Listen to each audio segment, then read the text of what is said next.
Historicky si 12 vytiahol Janko Šimurda z Oravského Veselého. Asi 7 rokov už chodí k nám, lebo má so sebou 7-ročného Valácha, i keď samozrejme s jednoročným nebol, ale už roky vyhráva jednu zo súťaží a to je tá, ktorú organizátori odmeňujú, a to je najstarším furmanom Novotských furmanských dní. A myslím, že ho neporazí nikto ani tohto roku, pretože Janko Šimurda oslavil už 72 rokov. Janko Šimurda má číslo 12, je najstarším furmanom, tradičným furmanom v Novoti a súťaží so 7-ročným Valáchom Maťom.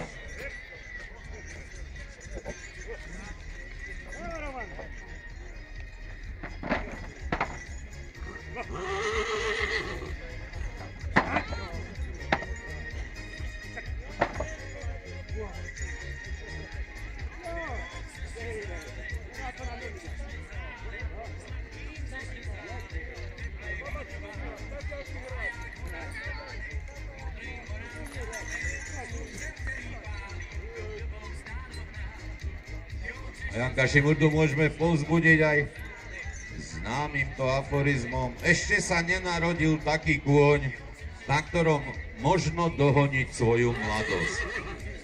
Takže samozrejme i koníky, i Janko Šimurda, i my všetci pomaly starneme, čiže ešte sa nenarodil taký kôň, na ktorom možno dohoniť svoju mladosť.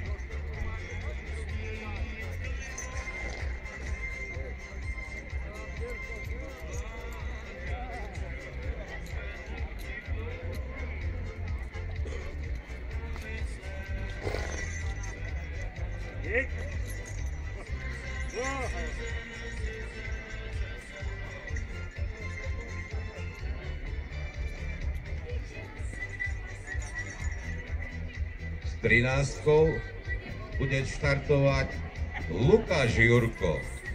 Bol Jozef Jurko, teraz prišiel Lukáš Jurko so 7-ročným Valáchom Pištom. Lukášovi je 19 rokov, Valáchovi 7 a z Ľuboreca, priznávam sa opäť, že neviem, kde je Ľuborec. Je to nejaká dedinka, asi menšia, keď ju nepoznáme, ale číslom 13 Lukáš Jurko a 7-ročný Valách Pišta.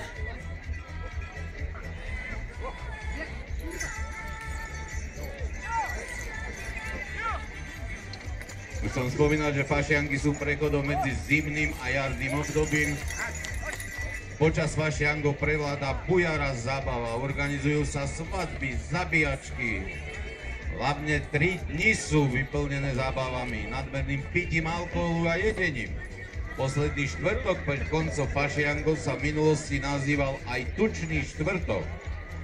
Tento deň bol príznačný tým, že sa ženy začali správať neobvykle, boli agresívne voči mužom, popíjali v krčmách, tancovali a spievali na uliciach. Jedným slovom, svet je počas fašiangov hore.